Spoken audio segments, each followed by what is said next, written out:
ছাত্রদের উপর আমি নিজেও আপনাকে বহু আগে ঢাকায় ছাত্র করে আসছি। হ্যাঁ করেছেন। আমরা এইখানে কথা বলছেন না, কথা বলাকে চিন্তা করবেন। কি বলতেছেন? আর আমি জুলাই যোদ্ধা। এখানে যে দলটা সমস্যা ছিল ছাত্রনেতা, আমি শুধু কথা বলবো, কথা বলবো। যাকে আপনার পছন্দ হয় না ওকে বেশি বানায় না। ফ্যাসিস্টের লোকজন তো আছে এখন অনেকেই, প্রতিদিন চাকরি যাচ্ছে আমাদের। আপনি এইভাবে কথা বলতে পারেন না, এটা বাহিনী সম্পর্কে। ওনার জিসানের বাবার মামলা যে ঢাকায়, কথাটা বুঝতে হবে। আপনি এটা পলিটিক্স মঞ্চ না। ছাত্রদের উপর আমি নিজেও আপনাকে বহু আগে ঢাকায় ছাত্র করে আসছি। হ্যাঁ করেছেন। না, এখানে কথা বলবেন যখন একটা ফর্মাল মিটিং এ কথা বলবেন, তথ্য নিয়ে কথা বলবেন। তথ্য আপনি আমার কাছে আসেন, আমি দেখাই দেবো। আমরা তথ্য নিয়ে বলছি স্যার, সিস্টেম বিষয়ে আমরা তথ্য দিয়েও আমরা অনেক সময় কোনো ভূমিকা পাই না। আমরা এইখানে কথা বলছেন না, আপনাদের এখন আপনার নিজের শত্রুকে আওয়ামী লীগ বানায় ধরার জন্য চেষ্টা করতেছেন। যাকে আপনার পছন্দ হয় না ওকে বেশি বানায় না।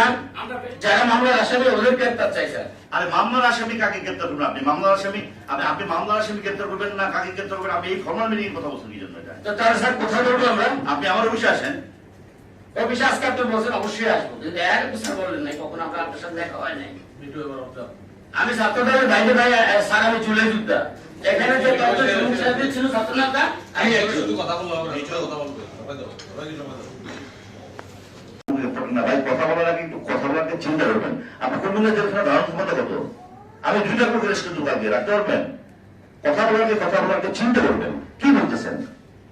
কোন জেলখানা ধারণ ক্ষমতা 2 লাখ লোকের 2 লাখ প্রকাশ কিন্তু আমি রাখতে পারবেন। আপনি কথা বলার আগে একটা বাহিনী সম্পর্কে কথা বলার আগে, এই বাহিনীটা 5 আগস্টের পরে যেখানে কোথাও পুলিশ ছিল না, সেই পুলিশ ঘুরে দাঁড়িয়েছে। ফ্যাসিস্টের লোকজন তো আছে এখন অনেকেই, প্রতিদিন চাকরি যাচ্ছে আমাদের। আমরা এবার জাতীয় নির্বাচন করে হয়ে নাই, জাতীয় নির্বাচন হয়েছে না, এখানে নির্বাচন কি সুষ্ঠু হয় নাই? আমি আপনাকে বলেন, আপনি সরকারের কাছে অনুমতি দেন যে 12 ঘন্টা পুলিশ থাকবে না। আমি গ্যারান্টি দিয়ে বলতে পারি, একটা মা বোনের আমাদের কারোর গায়ের চেন তো তুলে কাপড় চুপসি থাকবে না।